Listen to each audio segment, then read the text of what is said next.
Ok, entonces, habíamos quedado al final del capítulo 15 de Mateo, ¿se acuerdan ustedes? Y entonces corresponde continuar con el capítulo 16. Y no habíamos profundizado mucho sobre la última parte del capítulo 15, que era respecto a la alimentación a los 4.000, ¿no es cierto? Porque básicamente esto tiene que ver con algo que va a venir a partir del capítulo 16 y piquito, a la mitad del capítulo 16. Así que creo que conviene mejor leerlo, leer el capítulo 16 una parte, y entonces podemos continuar, y más bien dicho, ahí va a empatar con el tema de la alimentación de los 4.000, ¿sí? Entonces dice el 16, ¿no? Dice el 16:1. Vinieron los fariseos y los saduceos para tentarlo, y le pidieron que les mostrase señal del cielo. Mas él, respondiendo, les dijo: cuando anochece, decís buen tiempo, porque el cielo tiene arreboles, y por la mañana hoy habrá tempestad, porque tiene arreboles del cielo nublado. Hipócritas, que sabéis distinguir el aspecto del cielo, pero las señales de los tiempos no podéis. La generación mala y adúltera demanda señal, pero señal no les será dada, sino la señal del profeta Jonás. Y dejándoles, se fue. Llegando sus discípulos al otro lado, se habían olvidado de traer pan. Y Jesús les dijo: mirad, guardaos de la levadura de los fariseos y de los saduceos. Ellos pensaban dentro de sí, diciendo, perdón, esto dice porque no trajimos pan. Y entendiéndolo Jesús les dijo: ¿por qué piensan dentro de ustedes, hombres de poca fe, que no tenéis pan? ¿No entendéis aún, ni os acordáis de los 5 panes de entre 5.000 hombres y cuántas cestas recogisteis? Ni de los 7 panes de entre 4.000 y cuántas canastas recogisteis? ¿Cómo es que no entendéis que no fue por el pan que os dije que os guardaseis de la levadura de los fariseos y de los saduceos? Entonces entendieron que no les había dicho que se guardasen de la levadura del pan, sino de la doctrina de los fariseos y de los saduceos. ¿Vale? Entonces hasta ahí creo que conviene leer, ¿sí? Y como de costumbre, creo que podemos abarcar algunos otros aspectos que seguramente no se suelen tocar a partir de estos pasajes. En general, digamos, la conclusión es clara, ¿no es cierto? Una vez más, el Señor se encuentra, o más bien dicho, es abordado por fariseos y en este caso por saduceos también, del sector en el que estaba. Acordémonos que está por la región norte de Israel, y le comienzan a hacer algunas pruebas, sí, pruebas, tentaciones, como ponen ahí. Vale, entonces, aquí, como les digo, la conclusión es clara, y digamos, el mensaje a donde a todo esto apunta es que esa forma de pensar de los fariseos y de los saduceos no es la más adecuada. Vale, ahora, digamos, esa es la conclusión a la que todos podemos llegar así, digamos, de una manera fácil, y apenas, digamos, y esto se deriva nada más que de leer el texto tal como está, ¿sí? Entonces, ¿qué les parece si podemos ir viendo, desmenuzando algunas cosas que también podamos encontrar en el texto, como es lo que normalmente solemos hacer, ¿sí? Entonces, fíjense ustedes. Primero que dice, vinieron los fariseos y los saduceos para tentarle, y le pidieron que ¿qué? Que les mostrase ¿qué? Señal del cielo. Muy bien, señal del cielo. Siempre nuestros hermanos a está muy atento. Ese es buenísimo. Entonces dicen, que les mostrase señal del cielo. Entonces, fíjense, aquí llama la atención una cosa, que dice fariseos y saduceos. Y acordémonos que estas dos eran unas sectas religiosas, pero no en el sentido que hoy utilizamos la palabra secta, sino eran formas de entender la fe, como se suele decir, del antiguo Israel, ¿no? O sea, era una forma de entender la Biblia, ¿sí? Entonces, esto vale la pena siempre, siempre, siempre tenerlo en mente. Cuando vemos en la palabra que se refieren a saduceos o a fariseos o a escribas y demás, pero principalmente estos escribas, perdón, a fariseos y saduceos, debemos de entender que eran formas, por así decirlo, o a lo mucho facciones del judaísmo de la época, ¿sí? Es como hoy decir, se aproximaron, por decir algo, bautistas y luteranos, por decir algo así, o pentecostales y de las asambleas, o de pronto testigos de Jehová y adventistas, por así decirlo, ¿vale? Eran formas de entender la palabra que había en la época, ¿sí? Y para que veamos, ¿no? Porque incluso, por ejemplo, hoy la palabra fariseo es usada en un sentido como el que le dice aquí, ¿no? Hipócrita, como de alguien doble cara, alguien, digamos, que no es leal, que tiene contradicciones en su vida, etcétera. Pero en la época bíblica, los fariseos eran la forma, digamos, más conservadora que había de observar la palabra, al menos la Biblia, ¿sí? Y que se caracterizaban, acuérdense, por el tema de las tradiciones, por el tema de dar mucho valor a sus maestros, a sus sabios y por lo general a sus tradiciones, que se acuerdan que eso fue motivo de las últimas charlas que tuvimos, de las últimas veces que pudimos leer la Biblia, especialmente Mateo 15 y demás. ¿Se acuerdan ustedes? Entonces, llama la atención aquí primero que se junten estos fariseos y saduceos, porque dicho sea de paso, no se llevaban mucho. Sí, los fariseos y los saduceos no se llevaban muchos, pero acordémonos aquí que ante un enemigo en común se unen muy fácilmente, ¿no? Entonces, esto vale la pena recalcarlo una cosa, porque, como les decía, las circunstancias en las que vino el Señor Jesús, el Señor Yahushua, por primera vez en carne aquí a la tierra, son muy parecidas a las que hoy tenemos. Entonces, fíjense ustedes, ¿en qué sentido? En esto, por ejemplo, y es esto que vale la pena comentarlo a partir de esto. En la época no era común ver comulgando, o sea, que estén de acuerdo en algo, digamos, lo que se unan, fariseos y saduceos. No era lo común. De hecho, eran como que clases opuestas, porque los saduceos estaban del lado del poder, ¿vale? Estaban del lado de quienes controlaban el templo, quienes ponían, o sea, sumo sacerdote y todo lo demás. Eran principalmente los saduceos y eran quienes también dominaban en el Sanedrín, ¿vale? Los fariseos muy poco, muy poco, ¿vale? Los saduceos era como decir la clase dominante, no porque eran muchos, sino porque tenían el poder económico y, digamos, el respaldo de Roma también.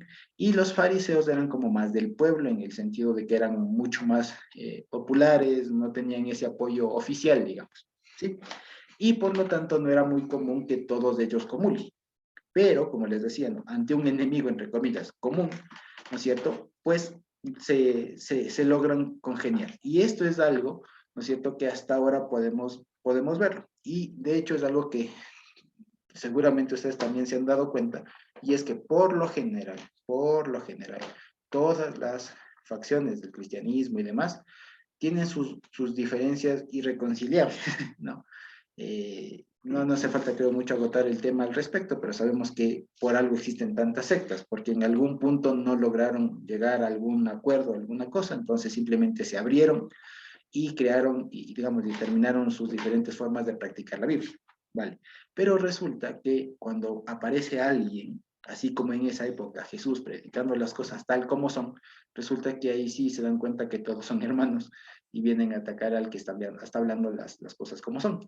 Así que no nos digamos, no nos asombremos de que en algún momento esto vuelva a pasar y que de hecho suele pasar, que en el sentido de que no necesariamente se va a crear un consejo o alguna cosa así, sino de que en forma general pasa esto, que cuando alguien comienza a poner los puntos sobre las IES, ¿no es cierto?, todos los demás se van a unir en contra.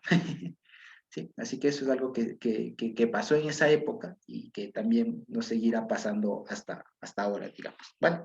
Entonces, fíjense ustedes, volviendo al tema, ¿no? ¿Qué les piden estas personas? Señal. ¿Señal de dónde? Porque cielo. señal del cielo, ¿vale? Y ahora, les pregunto, ¿qué es eso? Milagro. ¿Qué tenemos? Milagros, dice. ¿Alguna otra idea? Algo sobrenatural. Algo sobrenatural, milagro, ¿alguna otra idea? Señal de la divinidad. Señal del cielo. Señal de la divinidad de él, ¿vale? ¿Ok? ¿Qué más? Señal de poder. Como de Sería. poder, un prodigio, un milagro, alguna cosa. Tal vez alguien tiene alguna otra idea que no sea eso, como un milagro. Así. De autoridad. Ok. ¿Alguna otra idea? ¿Por ahí? ¿No? ¿No? Vale. Entonces, en principio, vale la pena decirlo. Lo que están aquí pidiendo estas personas es algo muy particular y que puede entenderse de varias maneras.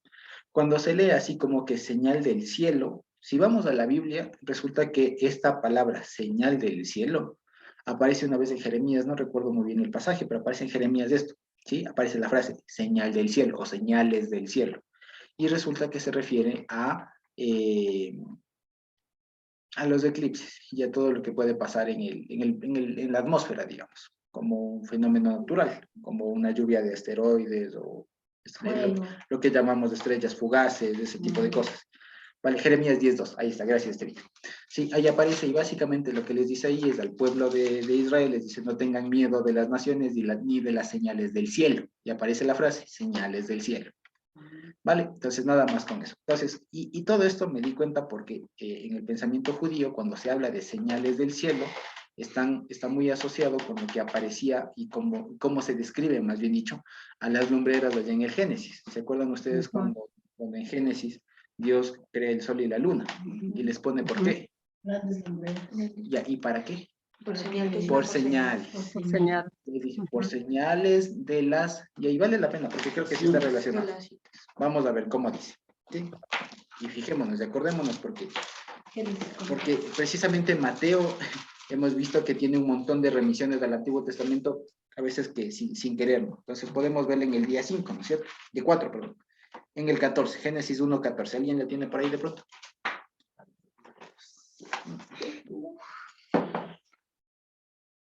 Así dice, dijo luego Dios, haya lumbreras en la expansión de los cielos para separar el día de la noche y sirvan de señales para las estaciones, para días y años.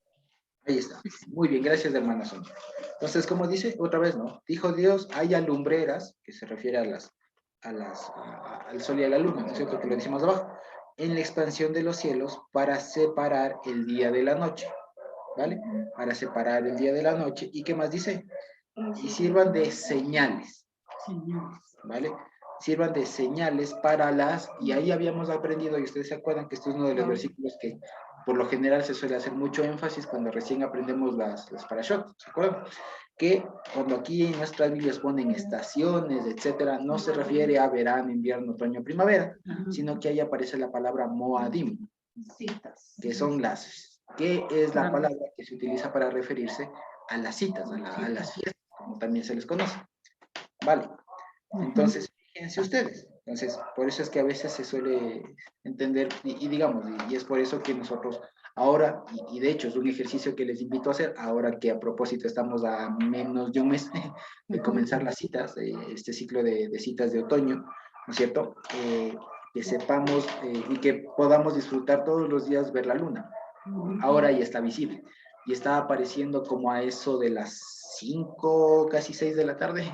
Acá en el Ecuador está apareciendo al occidente, sí, está apareciendo por el occidente, no, por el este, perdón, por el este está apareciendo, para que lo podamos ver en estos días y vamos a ir viendo precisamente cómo va cambiando y es una forma como seguramente los antiguos sabrían determinar con suficiente precisión el paso de los tiempos, el paso de los meses y demás. Y sabremos que cuando ya esté la luna llena, faltan algo de 14, 15 días para el siguiente mes y en este caso ya para Yom Kippur. En todo caso, en Génesis dice que estos grandes lumbreras serán y servían y sirven hasta ahora ¿para qué dicen? Para separar el día de la noche, y eso hasta ahora no ha pasado, ¿no es cierto? Sigue funcionando así. ¿Y para qué más? Para que sirvan de señales para las estaciones, para días y para años. Entonces, aquí viene el asunto. Entonces dice que sirvan leotot la moadim, dice, para señales, literalmente, ot es señal, ¿sí? Señal de las moadim, de las citas. Entonces, ahí hay que tener, y les invito a no perder de vista este versículo, ¿vale? Porque aquí el Señor, en cambio, si volvemos a Mateo, ¿no es cierto? Vemos que ellos le piden señal del cielo. Ahora, esto de señal del cielo, por lo general, así en las explicaciones normales, es de eso lo que entendíamos. Le pedían un milagro, así como que, no sé, haz algo material como para creerte. Pero ya sabemos que eso es una forma con la cual Dios no funciona, digamos. Dios no funciona con eso. Porque básicamente aquí el tema no se trata de demostraciones, o sea, más bien dicho. El asunto de Dios, acuérdense, que Dios no funciona como nosotros, es decir, Dios no usa el método científico. No, el método científico básicamente es el de compruebo primero con los sentidos, con experimentos, y entonces llego a una conclusión que está respaldada en función de todos los experimentos que se hizo antes. ¿De acuerdo? Eso es básicamente. Pero Dios no funciona con el método científico, no prueba con él, no funciona o no nos funciona, digamos, no funciona esto con este mecanismo de primero pruebe y después entonces afirmo o niego lo que estaba, digamos, en un principio, ¿no es cierto? Sí, ¿sí? No funciona así. Nosotros funcionamos al revés. Vale, nosotros en algunos casos es necesario que primero el Señor ponga en nosotros el reconocer algo y después vamos entendiendo por qué y para qué. Vale, ahora, como les decía, cuando los fariseos y los saduceos de aquí piden una señal del cielo, esto se puede entender de varias formas. Una, que realmente haga un prodigio, o sea, que haga un milagro, el que sea, ¿no? Que haga cualquier tipo de milagro para entonces, en virtud de eso, ¿no es cierto?, decir, ah, sí, sí eres, ¿no? O no, no eres, ¿vale? Pero aquí vamos a ver a qué se refiere, porque acuérdense que esto ya les había pedido antes en Mateo 12, que también les había dicho, y les responde de la misma manera. ¿Sí? Entonces, vamos a ver. Entonces, cuando les piden señal del cielo, tendrá que ser algo relacionado precisamente, como decía mi papá, con el tema de su deidad. O sea, demuéstranos que tú eres del Cristo, es lo que está diciendo. Demuéstranos señal del cielo, es decir, eso, demuéstranos una señal de que tú eres Dios o de que vienes de parte de Dios, de alguna cosa por el estilo. Vale, eso es. Ahora, ¿por qué el Señor no sucumbe, digamos, ante esto y decir, ah, bueno, es que tan sencillo, claro, o sea, si lo que más quiero es adeptos, ¿no? Como diciendo, pues claro, que así alguna maravilla, entonces como que, entonces a partir de eso ya está. Entonces, primero que no funciona así, ya les digo, ¿no? Y el Señor precisamente como aquí de la palabra se da a entender que Él les conocía, digamos, cuáles eran sus intenciones, que era simplemente el hecho de tentarle y de tentarle en el sentido de que ¿qué pasa cuando, por ejemplo, a una autoridad se le dice, si tú eres, haz esto? ¿Qué pasa con esa autoridad si concede eso? Pierde la autoridad. Exacto, pierde la autoridad. Claro, exacto. Entonces, si eres, es como que si al presidente le dijeran, no, si usted es presidente, es lo que pasa a veces con las protestas, ¿no? Si usted es presidente, usted entonces denos esto, aquello, aquello, aquello, aquello.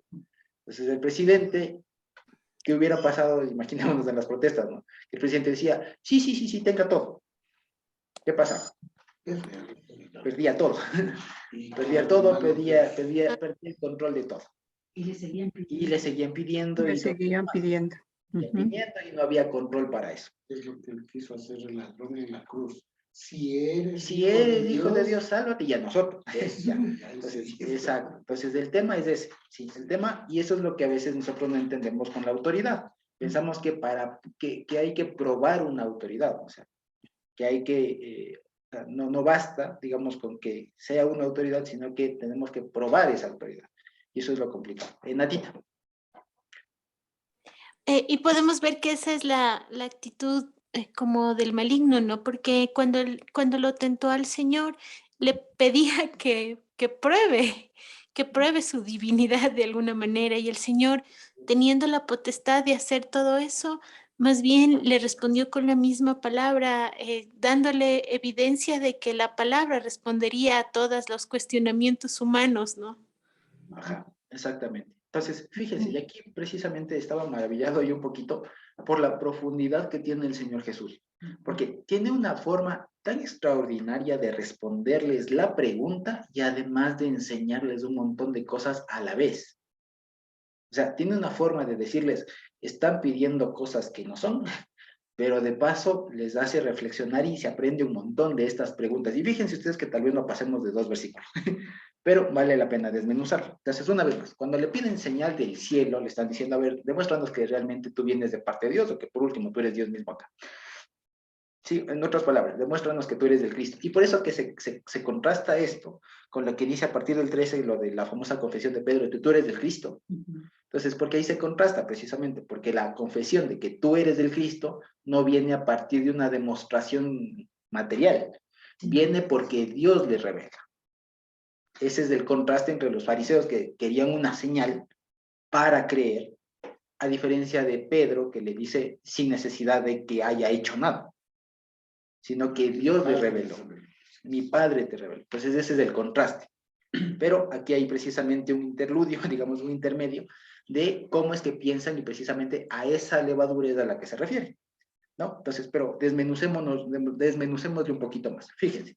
Entonces les piden una señal del cielo. Entiéndase, una demostración, una prueba, ¿vale? Un punto, si se quiere, algo tangible, ¿sí? De que él mismo es enviado de Dios o que él mismo es Dios por último. Y el Señor les dice, cuando anochece, dicen buen tiempo, porque el cielo tiene revoles. Y por la mañana, hoy habrá tempestad, porque tiene revoles del cielo nublado. Hipócritas que saben distinguir el aspecto del cielo, pero las señales de los tiempos no pueden.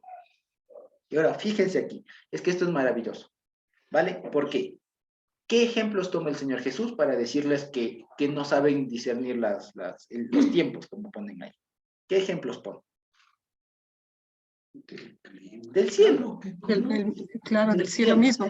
Ujú. Del cielo. Entonces, fíjense ustedes, o sea, les da y no les da. No sé si me explico. Piden una señal del cielo y Él les dice, pero ustedes no saben ni las de aquí. Quieren ver una de las de allá. No sé si me explico. Primero dice, ustedes ven las nubes y eso no está en el cielo. Vale. Ustedes dicen, cuando anochece, dicen buen tiempo, porque el cielo tiene arreboles. Arreboles es lo que hubo ahora, ¿no? Lo que hubo ahora, arreboles es el reflejo del sol sobre las nubes al atardecer, y eso genera que se hagan de un tono rojizo o anaranjado. Es un arrebol. ¿Sí? Y eso hay tanto en la mañana como en la tarde, porque es precisamente cuando el sol está digamos, en un ángulo bastante bajo con respecto a la atmósfera, entonces pasan solo los rayos más rojizos y amarillos, por eso se forma el color rojo, rosado o anaranjado, ¿sí? Anaranjado, amarillento. Entonces, eso es lo que pasa. Entonces, les pone ejemplos del cielo. Entonces, le dice, a ver, ustedes me piden una señal del cielo, entiéndase, pero ustedes son tan hipócritas, son tan doble cara, que las de aquí no pueden, o sea, si las de aquí pueden, es más fácil verlas de allá, alguna cosa así. Entonces dice, cuando anochece dicen buen tiempo, porque el cielo tiene revoles. Y por la mañana, hoy habrá tempestad, porque tiene revoles del cielo nublado. Hipócritas, que saben distinguir el aspecto del cielo, pero las señales de los tiempos no podéis. Ahora, ¿a qué va todo esto? Una vez más, ¿en qué consistía, digamos, la hipocresía de los fariseos? En que se habían hecho tan expertos, o sea, a ver, más bien dicho, en virtud de que uno llega a determinar, a adquirir esta experiencia, digamos. O sea, en virtud de que, es que, no sé, por ejemplo, hay algo que nosotros los ecuatorianos somos bastante expertos en, especialmente en la sierra, ¿no es cierto? Cuando nosotros decimos este sol de aguas, ¿cómo se llegó a esa afirmación? Hoy va a haber granizo. Hoy va a haber granizo. Hoy este sol de aguas, por ejemplo, con ese ejemplo. ¿Cómo alguien llegó a esa conclusión? Por la experiencia diaria. Y Por los la antiguos, por la enseñanza de los Y por la enseñanza de los antiguos, antiguos. exacto, que esa situación es lo que genera que, a pesar de que en la mañana hace sol, eso significa que en la tarde va a caer un aguacerazo. Vale, entonces fíjense, ahí no sé si vamos viendo la hipocresía. Porque para determinar y para tener la certeza así de que, el cielo está así, mañana solazo. ¿No? O, el tiempo está así, aguacero. ¿Qué hizo falta para eso? Mucha experiencia. Mucha experiencia. Mucho tiempo de estar observando, de estar ahí determinando. Exacto, Y escuchando. escuchando de los mayores. Exacto, todo aquello, muy bien. Entonces, fíjense. Entonces, por eso es lo que le dice, ustedes con las de aquí, esa es la hipocresía, con lo de aquí manejan a la perfección, o sea, se dan el trabajo y tienen esa experticia en, que no está mal, pero la hipocresía es que así deberían ser con las cosas del cielo, ya no de la atmósfera, ¿no? Sino con las cosas de la eternidad, por así decirlo. Pero ahí no son. ¿Ya? Ahora se entiende por qué son hipócritas. ¿Sí? Una vez más, porque ¿en qué consiste la hipocresía y que después va a ser llamada la levadura de los fariseos? En que son expertos en cosas de este mundo, pero en las cosas de más allá ya no son, y quieren aplicar estándares humanos a lo de allá, y ahí es cuando fracasan. ¿Ya? En eso consiste lo que se llama aquí en este pasaje, ¿no? La levadura de los fariseos, la doctrina y todo lo demás. ¿Vale? Entonces, ¿a qué hace eso? ¿Vale? ¿A qué hace referencia a esa hipocresía? A esto, que se pasaron un buen tiempo corroborando el tema del cielo y todo lo demás, porque vale la pena decirlo.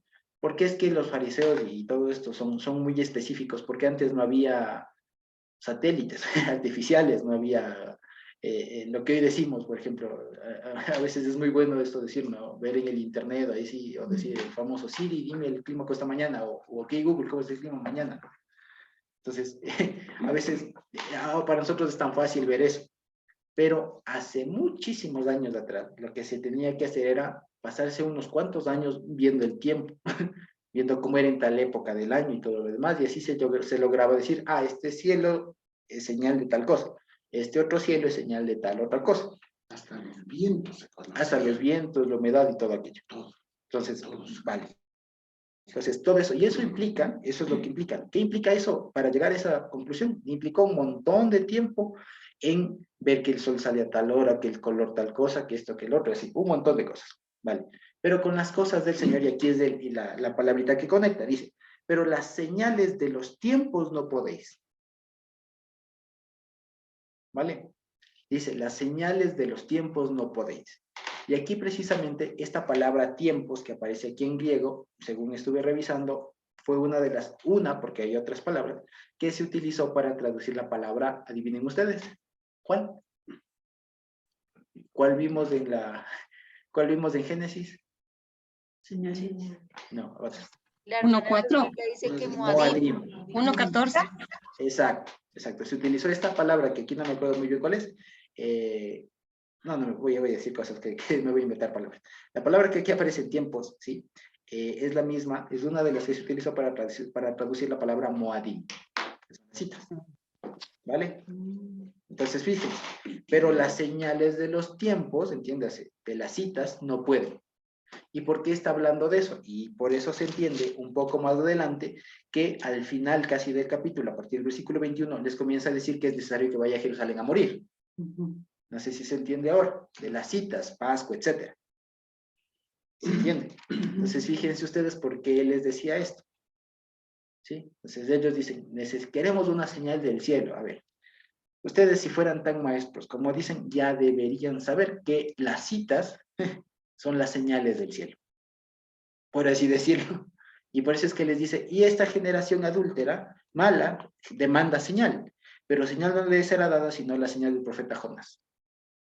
¿Y qué pasó con Jonás? ¿Quién se acuerda? ¿Qué es lo más importante que pasó con Jonás? Que se pasó 3 días, 3 noches en el vientre del gran pez. En la panza del gran pez, exacto. ¿No? Entonces eso hace una referencia a los 3 días, a las 3 noches que iba a estar sepultado el Señor, el cuerpo del Señor. Vale, entonces fíjense ustedes, ahora vemos por qué todo el tema, ¿no? Entonces cuando le dicen, danos una señal del cielo, ellos se podrán haber imaginado cualquier otra cosa, y el Señor le dice, pero las señales del cielo no son otra cosa sino las citas. Para muestra, esperen la señal de Jonás. O sea, y en eso está diciéndoles un montón que de alguna u otra manera les está dando una señal. Porque dicho sea de paso, señal para los judíos no es solamente hacer un prodigio. Por ejemplo, ya vamos a ver, cuando el Señor Jesús llega al templo y bota todas las mesas y todo aquello de los cambistas y demás, los fariseos no es que se alarman ni nada, sino que les preguntan, ¿qué es esta señal que hiciste? ¿Vale? Entonces, para ellos señal no es solamente un milagro, que aparezca algo, que se sane a alguien. También es de este tipo de acciones, como también es una enseñanza, como también es una revelación, por así decirlo. Eso es todo lo que apunta a señal. En general es algo que determine, digamos, que él es o no es. Sí, eso es lo que están pidiendo.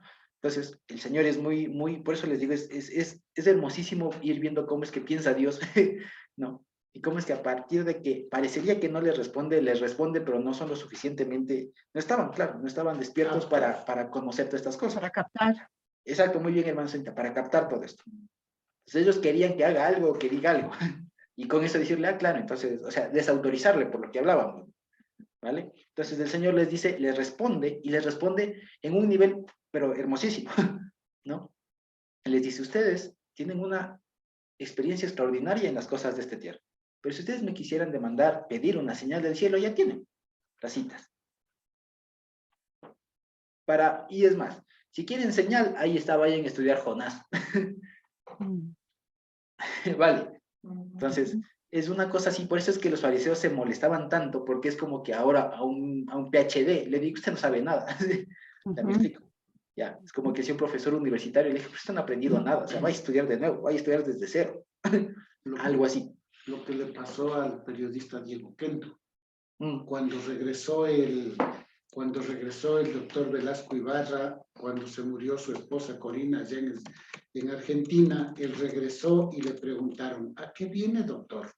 Y le dijo, vengo a meditar y a morir.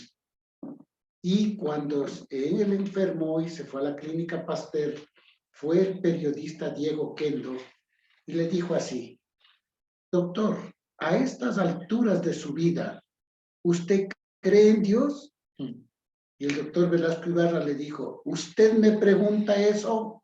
Vaya y lee el primer capítulo del Evangelio de Juan. Y no le dijo si creo o no creo. Pero usted me pregunta eso, vaya a leer el Evangelio de Juan. Y con la personalidad que tenía don Velasco Ibarra. Sí. Se acabó la entrevista. Claro, hasta ahí, gracias. Pida perdón y retírese de eso. Entonces, algo así. Entonces, fíjense ustedes, el Señor Jesús tiene esta sabiduría que digo que es hermosísima. O sea, porque tan fácil cualquiera de nosotros diría, ¿no? Y esto es a veces lo que a veces responde esas preguntas que son medias, que son muy humanas, del tipo de ¿dónde está Dios? Pues si Dios existe, ¿por qué no hace tal o cual cosa? O si Dios existe, ¿por qué tal o cual cosa pasen? La respuesta del Señor gira más o menos en torno a esto. Ustedes son tan expertos en un montón de cosas.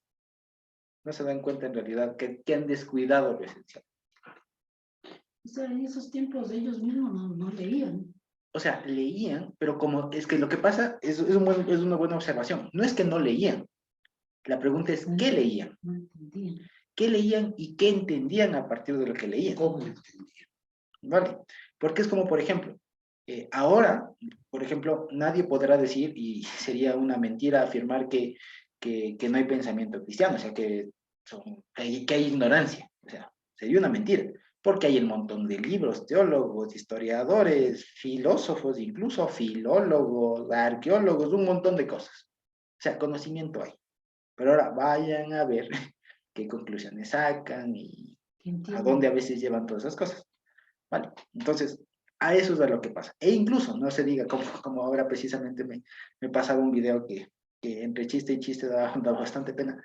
Me pasó de Inta Muñoz un video de un predicador de estos joviales y todo, que claro, me ven más emociones que nada. Entonces, decía una cosa bien chistosa, que decía, claro, el énfasis de estas predicaciones son mover las emociones y básicamente decirles que son triunfadores y que todo lo pueden. Y para decir eso, se toman alguna parte de parte de la Biblia. Entonces se había cogido pero mal leído, ¿no? Se había cogido la época, la historia de Elías. Y claro, Elías en algún momento va a estar en una cueva. ¿Se acuerdan que incluso es una jartara? Está en una cueva y el Señor le dice que todavía su jornada no ha terminado, regresa otra vez y después eventualmente es llevado en el torbellino y todo lo demás. Entonces este predicador decía, tú no vas a morir como en una cueva. Es más, Elías no murió en una cueva, Elías murió volando. Entonces decía, Elías murió volando. Y decía, y además hay solo 3 personas en la historia de la humanidad que han muerto volando. Jesús, Elías y Goku.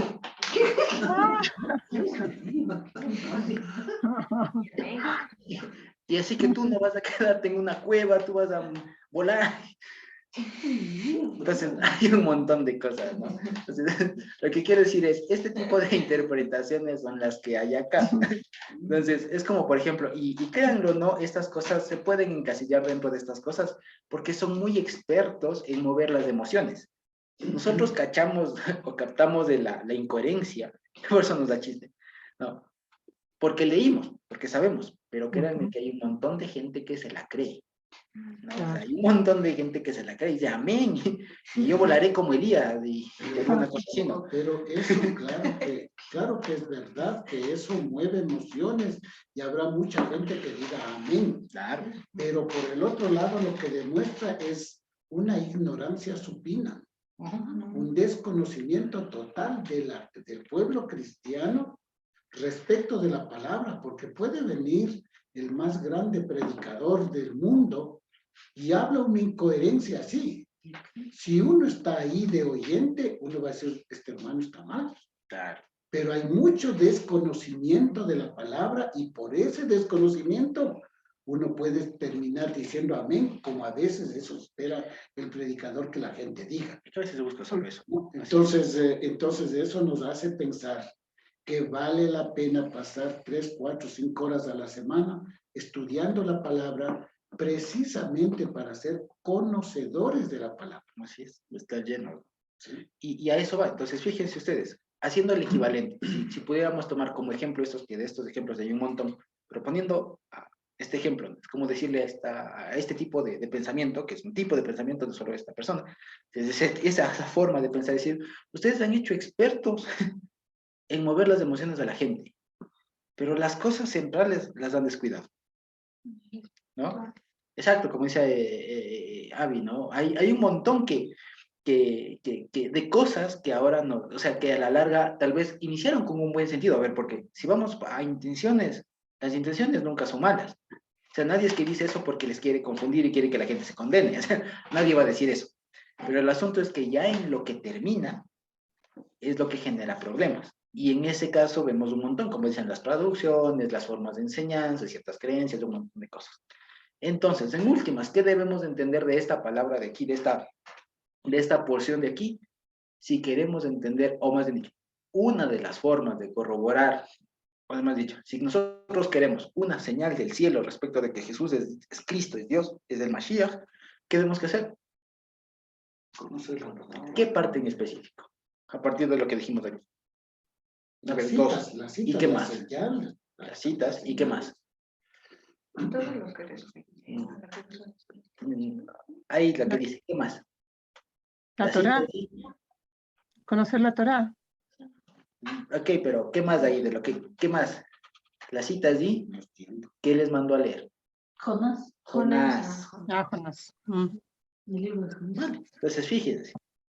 Vale, entonces, si nosotros queremos conocer el carácter de Mashiach, no hace falta que un judío, no hace, es lo que decir, lo peor que podríamos ir a hacer es a preguntarle a un judío que me enseñe qué es, porque es que ellos no saben, que ellos no saben qué es Mashiach. Tendrán algunas ideas de ahí medias chuecas, pero no son. Para entender a Mashiach, aquí el Señor nos da una idea. Estudien las citas. Estudien a Jonás. Vale, y a nosotros se nos hace más fácil estudiar todo eso por todo lo que el Señor nos ha venido enseñando. Como especialmente, ¿cuál es la señal de Jonás? Entonces, por ejemplo, si yo les dijera así, en términos de citas, ¿cuál es la señal de Jonás? La muerte de los... Y en citas, ¿cuál es? Pesa. Pesas. Nos damos cuenta. Entonces, fíjense ustedes cómo ya vamos captando. ¿Cuál es la señal de Jonás? 3 días y 3 noches. ¿Y cuál es la señal de Jonás entonces? En citas. Pesa. Esa. Exacto. Entonces, fíjense ustedes.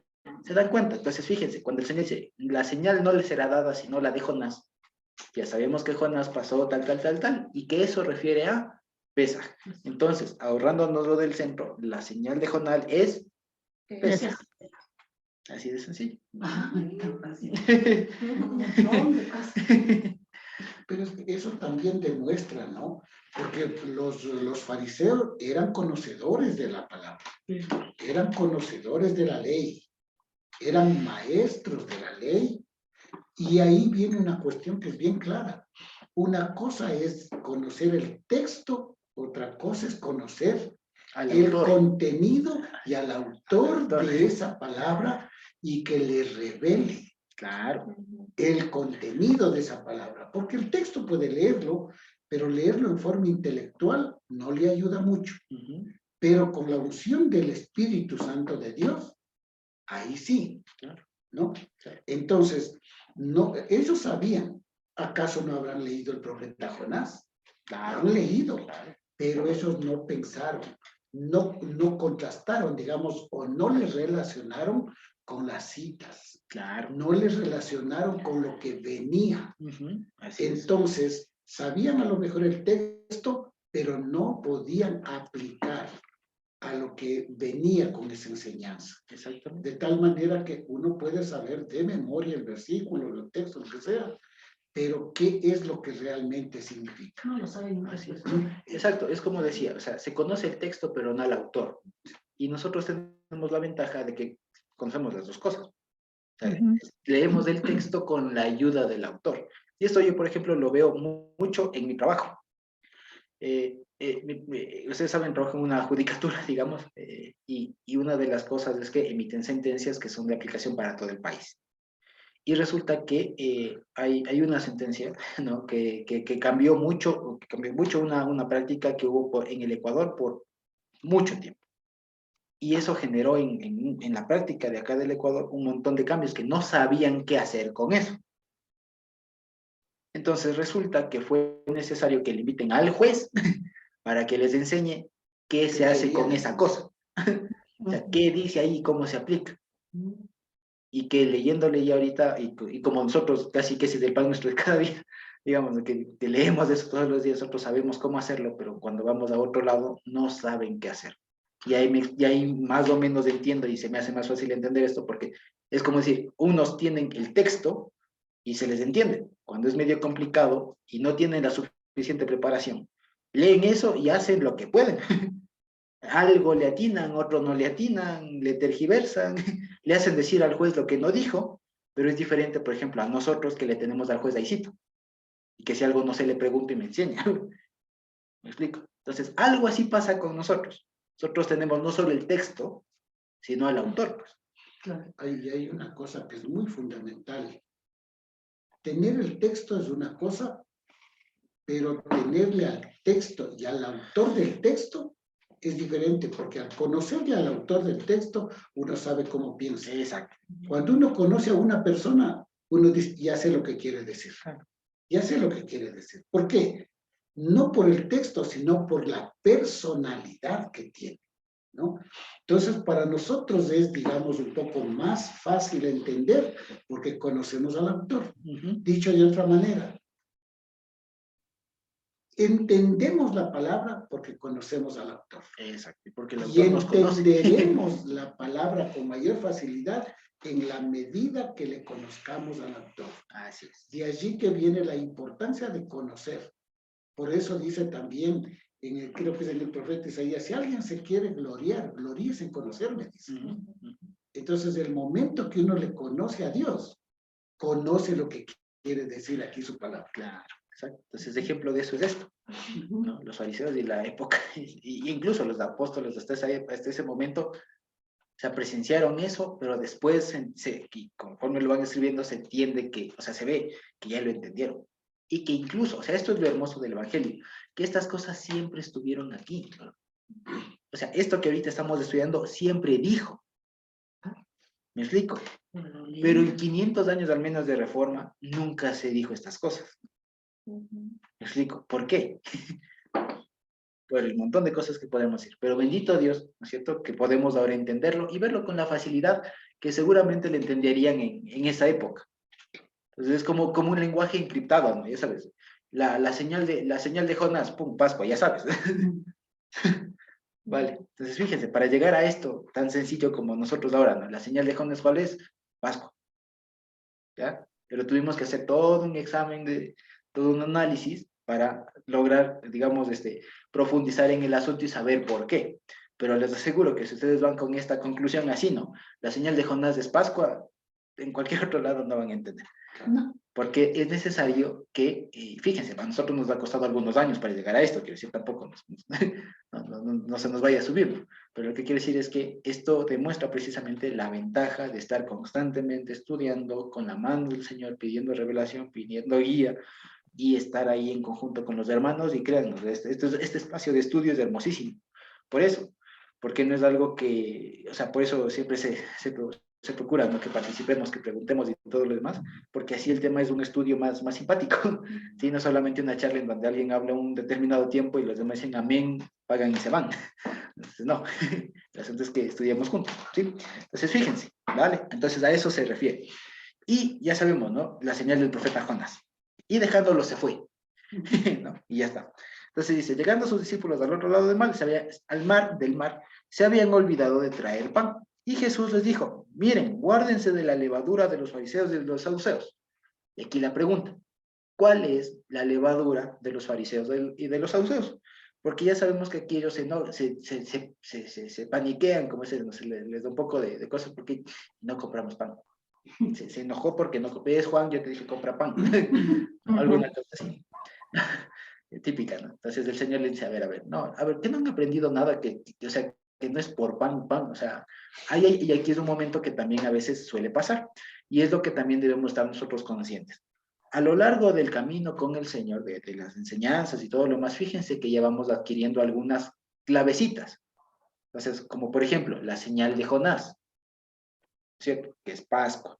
Vale, si decimos Moadim, ya sabemos a qué es. Si decimos las Parashot, si decimos del Shabbat, si decimos del Ruach, si decimos así cositas, ¿no? Y en este caso son en hebreo, pero por ejemplo, si les digo el día postrero, la Jerusalén celestial, ya sabemos a qué se refiere, ¿ya?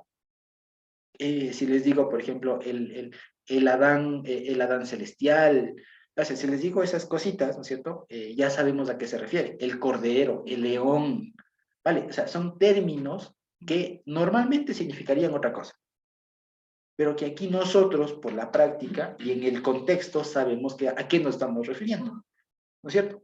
Vale. Entonces, aquí precisamente es lo que el Señor les exige, que hay que saber pensar, digamos que hay que saber manejar los términos. Aquí el Señor les dice, guárdense de la levadura de los fariseos de los saduceos. ¿Ellos en qué pensaron? Levadura. Vale, entonces ellos dijeron, ves, te dije que es porque, te dije Juan que traigamos pan, ahí está, ya se enojó. Alguna cosa así. Hablando como si fueran ecuatorianos. Seguramente habrán dicho otra cosa. Pero ahí está. Entonces el Señor les dice en el 8, ¿no? ¿Por qué piensan dentro de ustedes, hombres de poca fe, que no tienen pan? O sea, a ver, distingamos las cosas. ¿Vale? Distingamos las cosas. No entienden, ¿se acuerdan que hace un tiempo hablábamos del escuchar y el entender? Aquí les dicen, no entienden aún, ni se acuerdan de los 5 panes de entre 5,000 y cuántas cestas recogisteis, ni de los 7 panes de entre 4,000 y cuántas canastas recogisteis. ¿Cómo es que no entendéis que no fue por el pan que os dije que os guardaseis de la levadura de los fariseos y de los saduceos? Entonces se dan cuenta. Entonces, hay una vez más, el tema de la alimentación de los 5,000 y de los 4,000 no era solamente para enseñarles que con Dios hay comida, que eso se sabe, ¿sí? No hace falta profundizar mucho en eso, o sea, con Dios hay lo suficiente, ¿vale? Dios da de comer, eso no es novedad, quiero decir. Pero más allá de eso, lo que el Señor les quería enseñar a partir de estas cosas es contrastarlas precisamente con lo de los fariseos, para que aprendan a pensar en otro nivel, ¿sí? Entonces, cuando el Señor les dice, no se dejen contaminar de la levadura, entonces ellos tendrían que pensar, levadura no ha de ser. ¿Qué acabamos de vivir? Este evento, ¿no? Este evento de la señal de Jonás. Ah, ya entendí. Entonces, ¿a qué se refiere la levadura de los fariseos y de los saduceos? A la doctrina. A la doctrina. Ahora, pregunta, ¿a toda la doctrina o a qué en específico? De las citas y de todo. Exactamente. A la de los hombres. Exacto. Ahora, ¿por qué las citas? ¿Por qué las citas? A ver, desmenucémoslo un poquito. ¿Por qué creemos específicamente con esto de las citas? A ver, pensemos un ratito. ¿Por qué? Ya habíamos dicho, ¿no? La levadura de los fariseos es la doctrina. ¿De acuerdo? Ahora, los doctrina, ¿entienden? ¿Qué parte de la doctrina? ¿Me explico? O sea, ¿toda la doctrina? No, no toda la doctrina. Una parte en específico del contexto, sabemos esto de las citas. Ahora la pregunta, ¿por qué de las fiestas, de las citas? ¿Por qué? Porque son acontecimientos que más acercan a Dios y que tienen un contenido profético. Ya, ok, va por ahí. ¿Alguna idea más?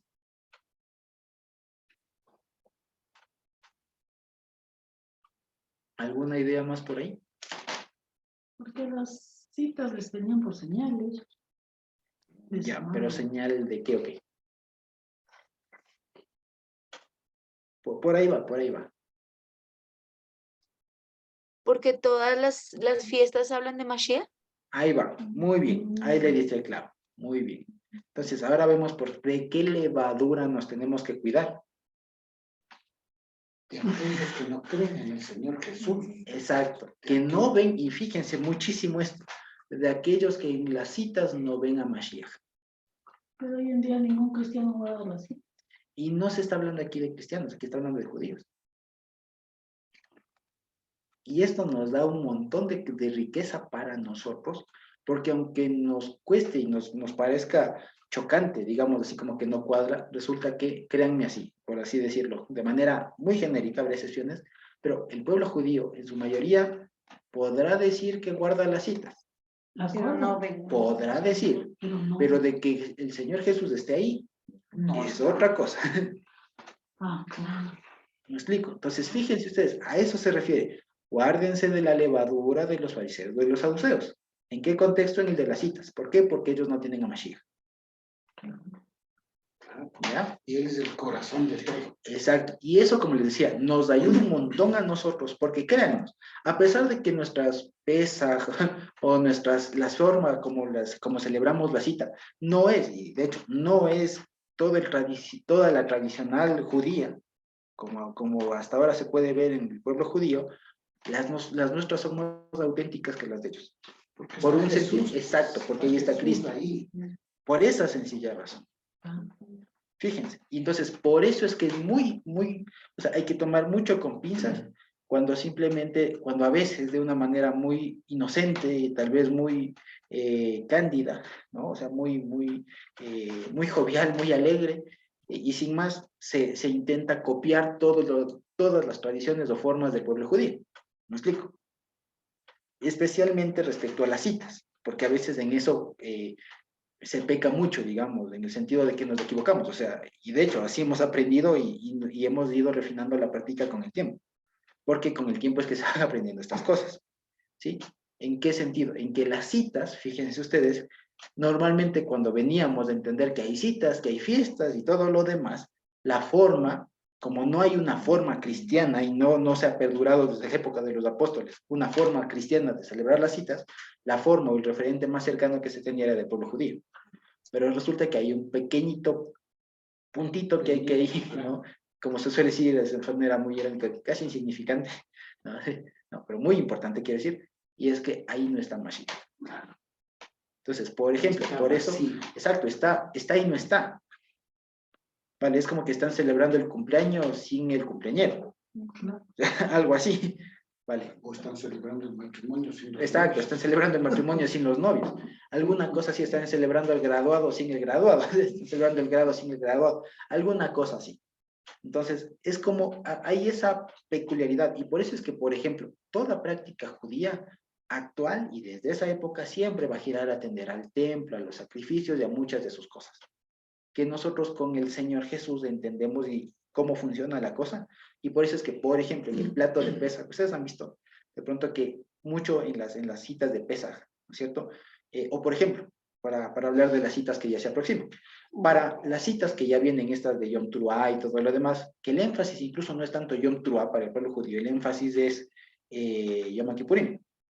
¿No? El énfasis es Yom Kippurim. Y como el Yom Kippurim le entendieron solamente como el perdón del pueblo, y como el perdón del pueblo para ellos no está completo sino hasta que haya templo, entonces por eso es que les es necesario tanto hacer todo este mes de Elul, todo el tema de las Selijot, ¿no? Que se llama así, y de pronto ustedes habrán escuchado, y que a veces hay que tomarle con pinzas, digamos, hay que tomarle con mucho tino eso, porque las Selijot es un tema de que van haciendo como que un mes de arrepentimiento previo a las citas.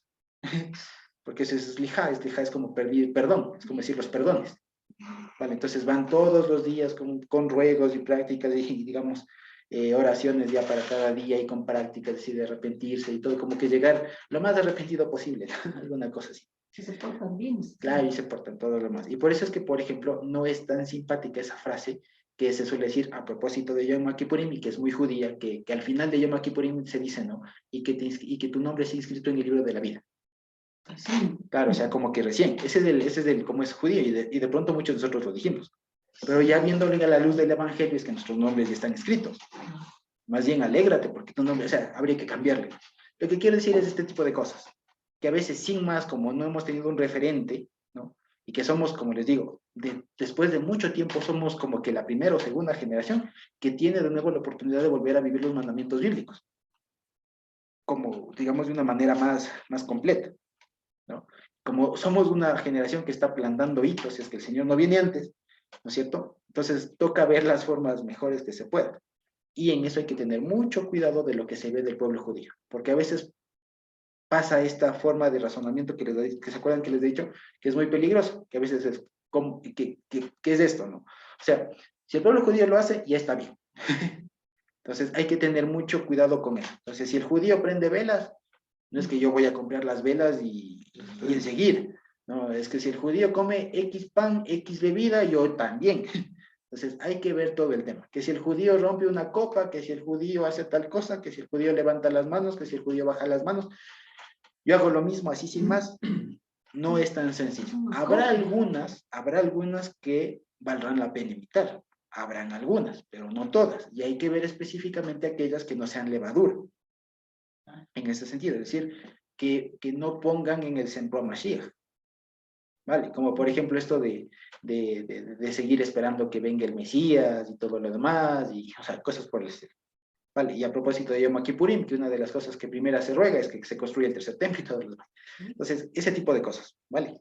Entonces, a eso se refiere. Entonces, ahora ya vemos por qué es que les decía, a ver, pensemos un poquito más allá, y ya sabemos que la levadura de los escribas, de los fariseos, de los saduceos, es su doctrina, pero no su doctrina en generalidad, sino su doctrina en cuanto a negar a Mashiach. Y con nombre, negar a Yehoshua HaMashiach. ¿Vale? Porque eso es lo chistoso, porque también vale la pena decirlo del pueblo judío.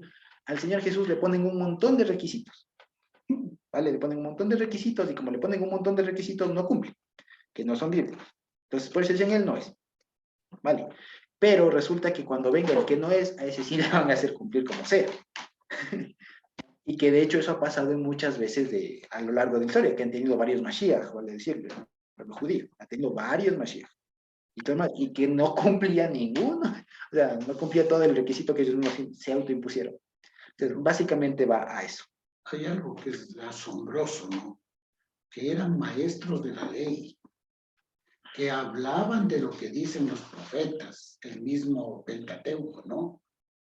Pero lo asombroso es que cuando ya llega, no le identifican, no le conocen. Él estaba en persona hablándoles. Eran maestros, pero no le conocían a él.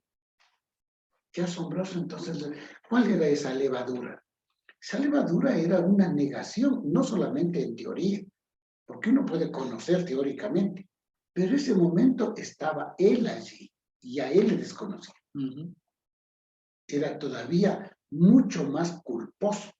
Claro. Y más claro, el Señor mismo les decía, Moisés habló de mí y Exacto. no Y entendía. no entiende, claro. Y es que fíjense ustedes que no es tan fácil captar, digamos así nomás, a puro Moisés que está hablando del Señor, si no se tiene primeramente esa visión. Sí, porque por eso es que el pueblo judío no le ve, pues es que no le ve. Y es lo que dice Corintios, es que cuando el pueblo judío todavía se acerca al testamento de los antiguos, tienen puesto un velo, el cual por Cristo es quitado. Claro. Entonces, Ahí fíjense estaba ustedes. Cristo en persona. Claro. Nosotros no lo hemos visto. Como Ajá. decimos vulgarmente, por fe, Claro. pero él estaba en persona, estaba al lado y no le podían identificar. Y esto, digamos, no es una cosa así como para decir que, así como que tontos, ¿no? O sea, si hubiera estado ahí, lo hubiera reconocido. Porque incluso este es un fenómeno hasta psicológico humano, que a veces, y tiene mucho que ver con un tema de las expectativas que uno se imagina. Y esto, por ejemplo, lo he visto en algunos programas de estos que hacen de estos mega estrellas famosas, ¿no? Actores, por ejemplo, actrices, y alguna vez algún programa les lleva a la calle, les lleva así a la calle allá en Estados Unidos, y entonces le dicen, le cogen a cualquier transeúnte y le dice, ¿usted conoce? Y la propia actriz le dice, ¿usted conoce a fulanita? Dice, sí, he escuchado una, dos, ¿puede decirme películas de esta persona? Sí, creo que está aquí, acá. Dice, ¿pero qué le parece como actriz? Ah, es una pésima actriz y todo lo demás, y es ella la que le entrevistan. Dice, hasta que al final dice, mucho gusto, yo soy ella, ¿no? Lo que pasa Entonces ahí dice, ¡ah, cierto, es usted, que no sé qué, que no Ahí sé abre cuándo. los Ahí abre los ojos. lo que- Y lo mismo, hacía un montón de cosas. ¿Usted quisiera un autógrafo de fulanito de tal? No, ¿para qué? Yo no quiero eso. Bueno, pero, y después regresan al ring, ¡ah, es él, sí, sí quiero! No, ya no quiero. Entonces, lo que pasa y esto pasa. así, cuando vino a Quito recién este famoso basquetbolista de la NBA, no sé cómo es, ¿no? Vino y se puso a jugar básquet en la Carolina. Ah, sí.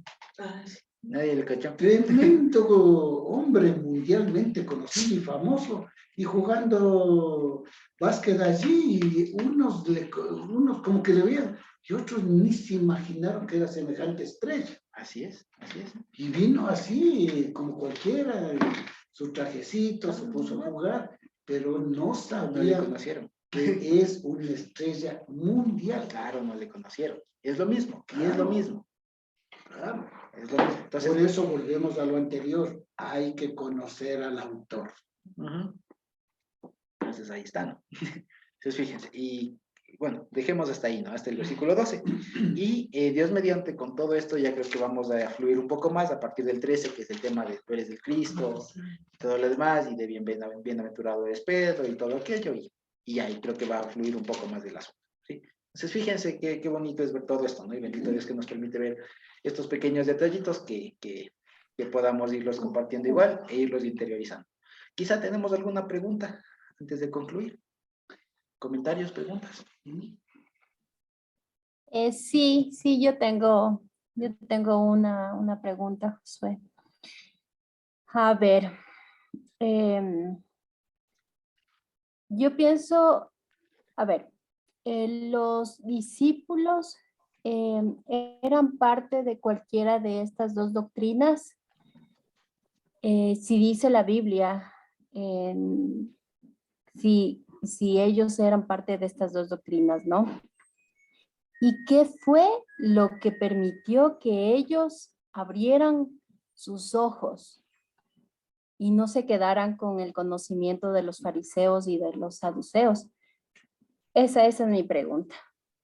Vale, es una muy buena pregunta. En principio, la Biblia no dice de ninguno, bueno, no de todos que hayan sido como que participantes activos, digamos como decir, miembros afiliados a alguno de estos, excepto del famoso que era celota, ¿vale? El Judas del que era celota, ¿sí? Esa, que dicho eso de paso, los celotas o los celotes eran otra facción del judaísmo de la época que eran como un poco más militares, por así decirlo, eran como guerrilleros, eran otra forma de entender el judaísmo de la época, que querían la liberación, digamos, pero a través de las armas, a través de las armas. Esa era otra forma, y al menos de ese sí se dice que haya sido celota, es decir, Jesús tuvo un revolucionario en sus filas, quiero decir, ¿no? ¿Sí? ¿Vale? Y no, digamos, no le importó, no es que, ay, no, uy, con celotas, no, no, uy, este va a meter escándalo, aquí va a llenarnos de armas o alguna cosa así, no. Te cogió igual con todo. Y del propio Mateo, que no era ninguno de estos, pero era publicano. Es decir, era, que se acuerdan que pasamos por ahí precisamente a partir de Mateo, que era como uno de las labores más o menospreciadas, ¿no? Más menospreciadas, suena raro, de la época, ¿no? De la época, ¿sí? Entonces, en últimas, como decíamos, entonces, lo que preguntaba la hermana Mónica era, entonces, en últimas, ¿qué hizo que Dios les escoja? Y se acuerdan lo que hablábamos la semana pasada. Es eso, no hizo nada, es que eso no importaba. Podían ser hasta, qué sé yo, o sea, no importaba a ellos, lo que importó es que Dios les dijo, ven, sígueme. O sea, la pregunta también sería, ¿qué mérito hizo para que Pedro o Juan, que estaban ahí en las redes, para que el Señor se les acerque y les diga, ven, sígueme y te haré pescador de hombres? ¿Qué mérito hizo? Nada. Pues lo que intervino ahí, la razón por la que les escoge, independientemente de sus creencias, independientemente de su origen, de su filiación política, digamos así, o de su filiación incluso concepción religiosa, por así decirlo, es que Dios les escogió, precisamente para mostrar en ellos su poder, para enseñarles y todo lo demás, y que además aquí todavía no son los apóstoles lo que después llegaron a ser. Aquí todavía son aprendices, están todavía como novatos, digamos, ¿no? Aprendiendo, así que no se junten con la levadura, no aprendan la levadura de los fariseos. Ahí está, ves, te dije que traigas pan. Entonces, ese tipo de cosas, están aprendiendo todavía, como tal vez muchos de nosotros en su época, o tal vez hasta ahora todavía. O sea, estamos ahí aprendiendo, estamos ahí todavía como que entendiendo así un poquito mal todo, pero ya, digamos, eso no obsta para que el Señor nos haya escogido. ¿Sí? Eso no obsta. ¿Sí? Así que la respuesta sería, independientemente de la creencia, de lo que uno tenga, Dios es el que escoge. ¿Sí? Y sí, digamos, había dos al menos discípulos que pertenecían o al menos uno que sí era celota, y el otro como Mateo que era publicano, los demás eran de la gente. Eran gente. Ahora, vale la pena decirlo también.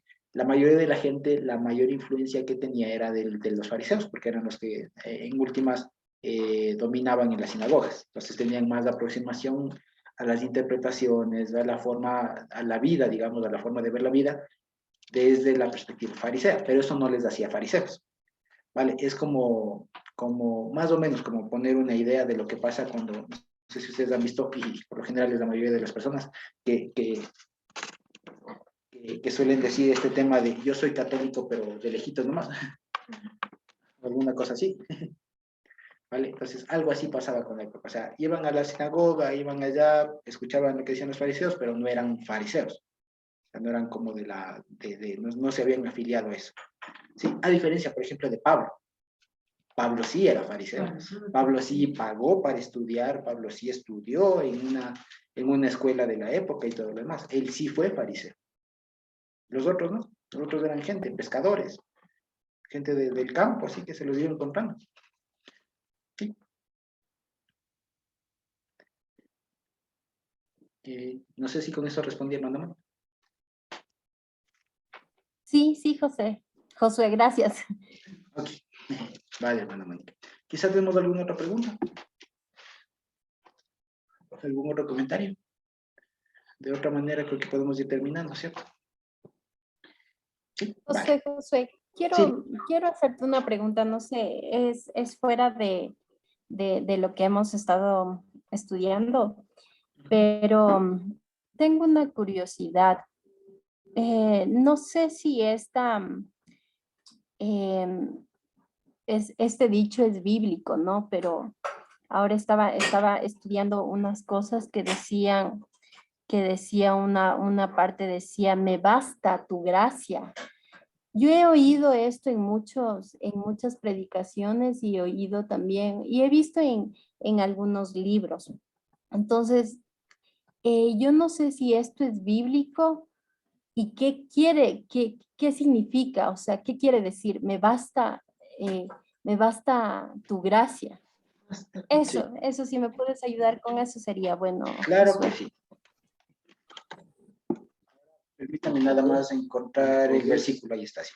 Ahora, espera, ¿qué le parece si más bien, más bien dicho, sí podemos leerle, pero ¿qué le parece si más bien, más bien dicho, hay una forma rápida de responderle, pero creo que se podría aprovechar mejor, dado que ustedes super pilas también, que pueda leerlo a propósito de todo lo que, o sea, todo el contexto. Este versículo, primero respondiendo a la primera pregunta, es bíblica. Tal vez no en los términos que lo dijo, pero la idea sí, ¿sí? La idea completa es bástate mi gracia, que es una cosa que Dios le dijo a Pablo a propósito de una enfermedad que él tenía.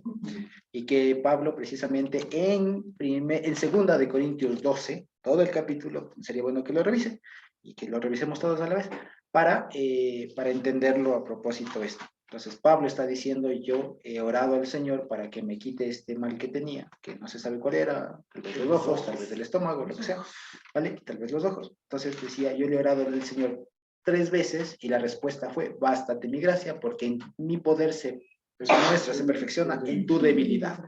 Y por lo tanto, él dice, por lo tanto, donde yo soy débil, él es fuerte. ¿Sí?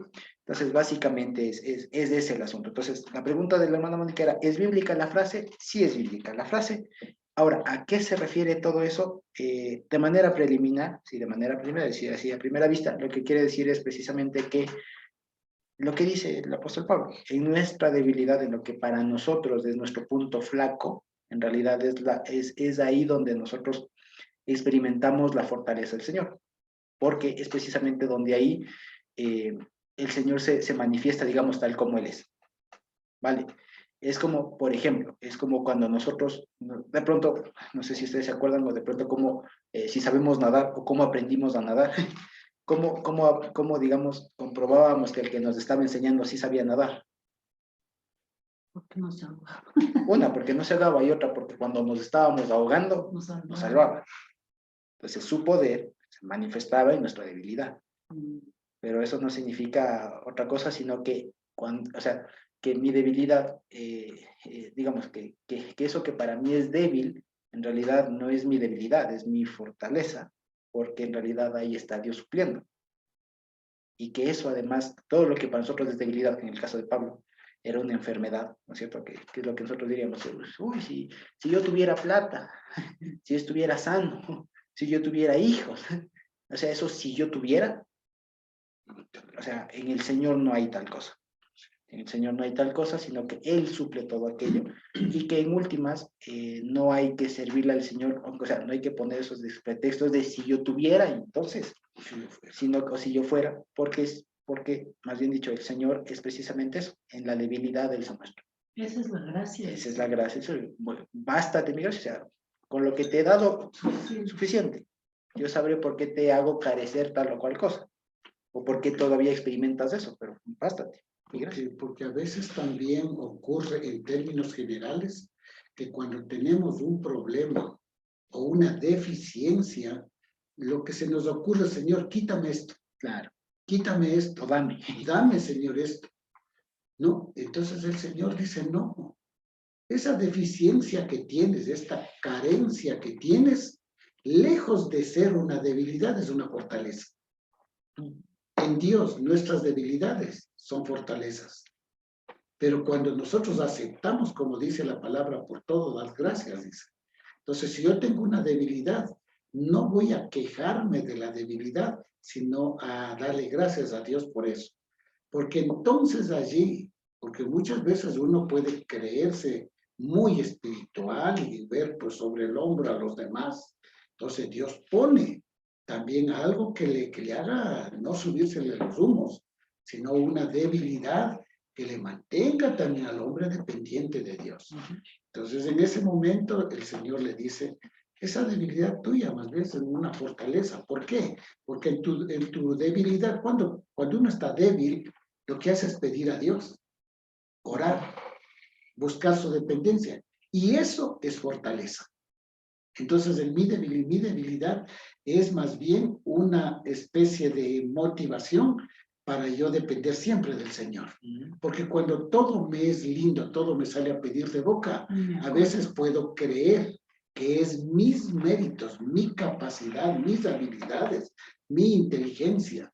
Pero cuando tengo una carencia me doy cuenta de que soy un ser limitado y me hace depender de Dios. Y entonces ahí se entiende que como es mi poder se perfecciona en su debilidad, ¿no? Y qué lindo es tener esas debilidades porque a uno le hace siempre depender de Dios, siempre, y eso es una fortaleza. Así es, así es. Sí. No sé si con eso está respondiendo la pregunta antes de darle el paso a Natita. Sí, gracias, Josué. Vale, sí, y con todo igual puede revisarlo con más calmita, 2 Corintios 12, que ahí está, que ahí aparece todo el tema. Natita. Ya, gracias. Aquí. Natita. Amados, yo estaba, cuando leía el pasaje y estábamos estudiando, ahorita entiendo que estas personas de los fariseos, porque, y la pregunta de la hermana Mónica también, ¿no? ¿Qué les hizo ser separados a los discípulos de estas personas que eran fariseos? Y es que el Señor los eligió, ¿no? Y nos eligió y después Él nos proveyó de conocer por su ruach, de conocer al Señor en su verdad. Y eso es como que me he quedado maravillada y hasta me da ganas de llorar agradeciendo su amor porque pasa lo mismo, o sea, es como una situación parecida, pero con Felipe. Felipe estaba leyendo, pero él tenía como el Señor le había elegido a Felipe, hablo del eunuco y Felipe.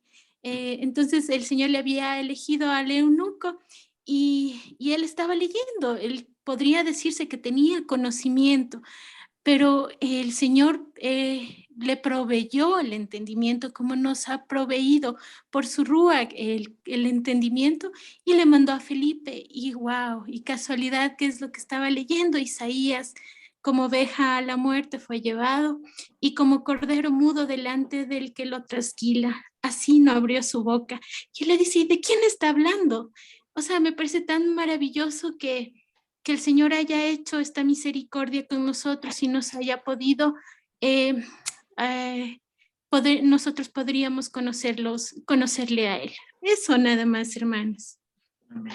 Amén. También hay otra cosa que Amén. podría decir, ¿no? En el caso, hermanos, de Felipe y Natanael, en el caso de Felipe y Natanael, que está precisamente en Juan, dice, mire, el día siguiente Jesús quiso ir a Galilea, halló a Felipe y le dijo, sígueme. Felipe era de Bethsaida, de la ciudad de Andrés y Pedro. Felipe halló a Natanael y le dijo, hemos hallado a aquel de quien escribió Moisés en la ley, así como los profetas, a Jesús el hijo de José de Nazaret. Natanael le dijo, ¿de Nazaret puede salir algo de bueno? Le dijo Felipe, ven y ve. Cuando Jesús vio a Natanael que se le acercaba, dijo de él, he aquí un verdadero israelita, en quien no hay engaño. Le dijo Natanael, ¿de dónde me conoces? Respondió Jesús y le dijo, antes que Felipe te llamara, cuando estabas debajo de la higuera, te vi. Respondió Natanael y le dijo, Rabí, tú eres el Hijo de Dios, tú eres el Rey de Israel. Respondió Jesús, le dijo, porque te dije, te vi debajo de la higuera, ¿crees?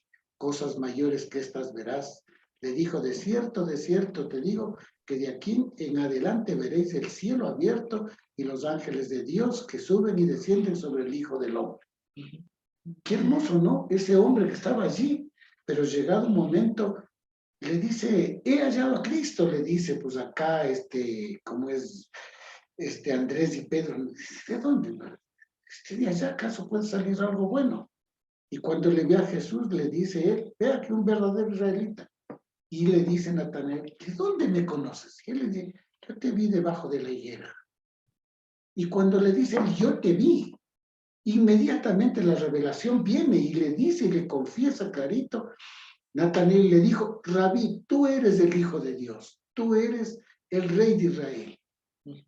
Una confesión extremadamente, ¿no? Que el Señor le dio con solo decirle, yo te vi.